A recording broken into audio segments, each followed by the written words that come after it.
Have you ever walked down an aisle in a shopping center where all you could see was nothing but ads printed and displayed on digital screen, tempting you not to miss the sales? Such a promotion usually comes with tags that show the original price, which is higher than the special price.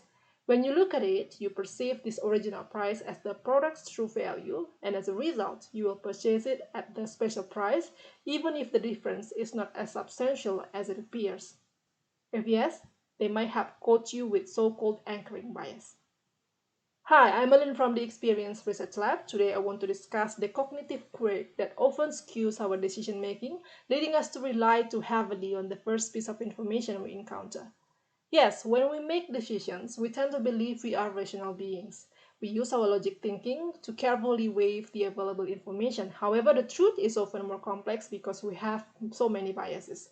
And one of those biases is anchoring bias. So what is anchoring bias? Are there any advantages of having it? And how can we mitigate its disadvantageous influences on our choices? Anchoring bias is a cognitive bias. It occurs when individuals make decisions based on the first piece of information they encounter, even if it is irrelevant or arbitrary. This first piece of information serves as the anchor, which tempts you and me myself to use whatever information comes later to determine our response to the anchor. In the previous examples, the anchor is the original price, which often skews our judgment and tempts us to buy. To help you understand anchoring bias better, I'll give you another example from negotiations you might have gone through when you bought your first new house. So you've been house hunting for a while. You think you have quite a clear picture of the market price for your dream house. Ironically, when you meet an experienced property agent, that picture gets blurred. Why? Because during the negotiations, the property agent starts by quoting a higher price for the house. Before later, he will probably lower it down. The high price initially quoted is the anchor, which may influence your decisions of what is reasonable. Referring to the information provided earlier during the negotiations, you might be willing to pay for the house as it seems like a better deal than the price he quoted later. So here are the possible disadvantages of anchoring bias: perpetuation of mistakes, distorted judgments, and overconfidence. If the anchor is incorrect or biased, it can perpetuate errors throughout the decision-making process.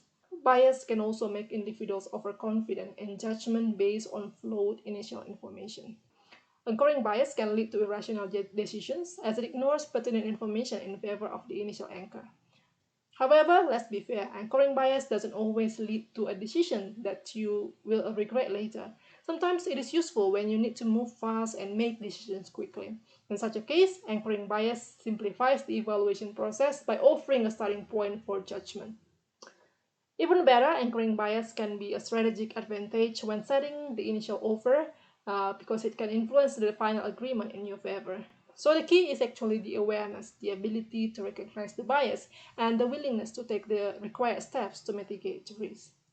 When you are aware and able to recognize the bias, pause and reflect before making any decisions. Avoid hastily accepting or rejecting the anchor price, and allow yourself time to gather more information from different sources, because the more information you have, the broader your perspective is. You may even seek external benchmark or objective standards to assess the validity of the anchor. By doing so, you can make more informed and rational judgments or balanced decisions in various aspects of your life, from buying a home to shopping for a new pair of shoes and even to getting a new job. So let me wrap this video with a story. Imagine you are applying for a job. After a round of interviews, the HR manager gets back to you. He starts the conversation by saying that the company usually pays someone serving a similar role for 75k US dollar annually. Then he continues that for one reason and another, they're happy to pay you 85k for the same period of time, obviously. So what do you think is happening here in the story? I'll let you keep the answer to yourself and leave you here, because in the upcoming video I'll talk more about another bias. If you want to learn more, please subscribe and I'll see you there. Cheers.